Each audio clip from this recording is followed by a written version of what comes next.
No one at Silver Oak Martial Arts expected the quiet woman who mopped the gym floors every night to be anything more than a cleaning lady. They barely noticed her, even though she moved gracefully, almost like she floated from room to room. But one Tuesday evening, everything changed. It started with a joke, a cruel joke. A proud black belt fighter full of ego and hungry for attention made fun of her. He challenged her to step onto the mat just to impress his friends. Everyone laughed, expecting her to shy away. But what happened next stunned the entire gym into absolute silence. Before we dive in, make sure to like this video, subscribe, and hit the notification bell so you never miss a story from True Story Tales. And don't forget to drop a comment below if this story touches your heart. Your support means everything. The Silver Oak Martial Arts Center sat right on the edge of town, a place filled with teenage beginners, middle-aged hobbyists, and competitive fighters who trained for state championships.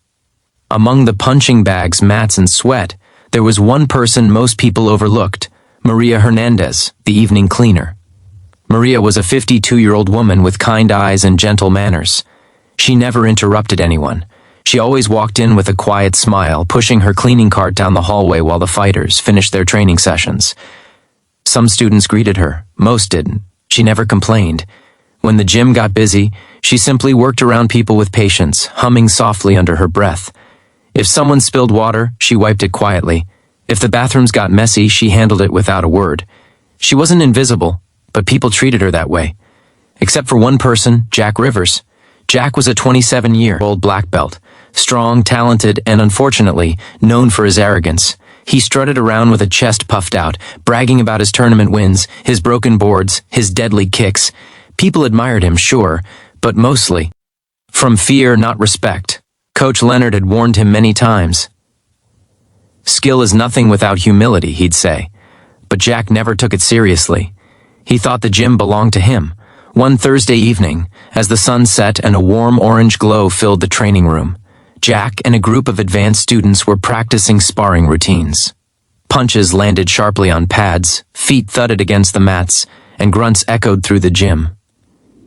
Maria entered quietly, as she always did, and began sweeping the far corner of the room, careful not to disturb anyone. Jack noticed her. He smirked and nudged his friend. "Watch this." He walked toward Maria with exaggerated swagger. "Hey," he said loudly, "you look like you know how to throw a punch. Want to spar?" The other students chuckled. Maria looked up, surprised. She blinked, unsure if he was talking to her. Jack kept going. "Come on, let's see what you've got. You clean the floors like a ninja. Maybe you fight like one too." The laughter grew. But Coach Leonard frowned. "Jack, knock it off." Jack ignored him. "What? I'm just having some fun." Maria set her broom aside gently, her cheeks flushed slightly, not with embarrassment, but something else. She gave a tiny smile, the kind that held years of stories no one had bothered to ask about. "If you really want to see," she said softly, "I can show you something." The room went silent. The fighters exchanged looks, eyebrows raised. This was unexpected. Jack, confident as ever, laughed and motioned toward the mat. "Sure," he said, waving her forward. "Come on, show us." Coach Leonard stepped in immediately. "Maria doesn't have to do anything. This is not respectful." But Maria shook her head politely. "It's okay, Coach. Really." Something in her voice, calm, steady, unwavering, made even the cockiest fighters pause. Maria slipped off her work shoes and stepped barefoot onto the mat. She moved with surprising grace, her posture straight, her balance quiet and controlled. The smile on. Jack's face began to fade. Coach Leonard watched her carefully, a hint of recognition forming in his eyes. Maria bowed slightly. "Let's begin." Jack took a stance, confident and loose. Maria stood still, almost relaxed, hands loosely open.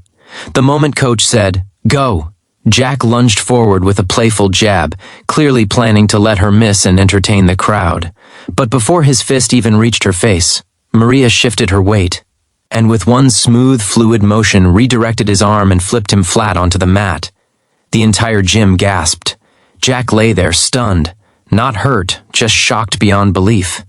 He scrambled up, now embarrassed, and came at her more seriously this time. He threw a fast punch, then a kick. Maria stepped aside effortlessly. Her movements were precise, economical, beautiful. She grabbed his wrist, pivoted her hips, and brought him down again. Clean, controlled, perfect technique, and she hadn't even broken a sweat. The gym was dead silent. Jack stayed on the floor a few moments, breathing hard, trying to understand what just happened. Coach Leonard broke the silence. "Maria, where did you learn that?" She looked at him gently. "I taught classes back in Mexico for many years. I earned my brown belt in judo and trained in self-defense for women. But after my husband passed, I moved here to live with my daughter. Cleaning was the first job I could find. The room filled with a mix of shock, respect, and guilt. They had treated her like she was invisible. Yet she had more skill, more discipline, and more heart than most people in the building." Jack slowly stood up. His pride had taken a bigger hit than his body, but something in him softened. He bowed deeply. "I'm sorry, Maria. I shouldn't have joked like that. I didn't know." Maria smiled kindly. "It's okay. You know now." Her forgiveness was instant. Not dramatic, not forced, just genuine kindness. Coach Leonard took a breath and addressed the room. "Listen up, everyone. What Maria just showed us is the true heart of martial arts. Strength is not for showing off. It's for protecting others, for lifting people up, not tearing them down." The students nodded quietly. Jack walked over to Maria again. "Could you maybe help me improve my balance technique sometime?" Maria chuckled, of course. From that day on, Maria was no longer the cleaning lady. She was part of the gym family. She started teaching a self-defense class for women on Saturday mornings. Mothers brought their daughters. College students came. Even some teenagers who had been bullied wanted to learn from her. Her classes became the most popular sessions in the entire gym, not because she was flashy or loud, but because she taught with patience, compassion, and calm confidence. Jack attended her classes too. He never missed a single one. Over time, his arrogance faded, replaced by humility and genuine respect. Maria's presence changed him. She didn't lecture him or try to prove anything. Her kindness alone was enough to reshape his character. The gym community transformed as well. People became more aware, more grateful. They started learning Maria's name. They asked about her day. They helped her with equipment. They celebrated her birthday with a surprise cake.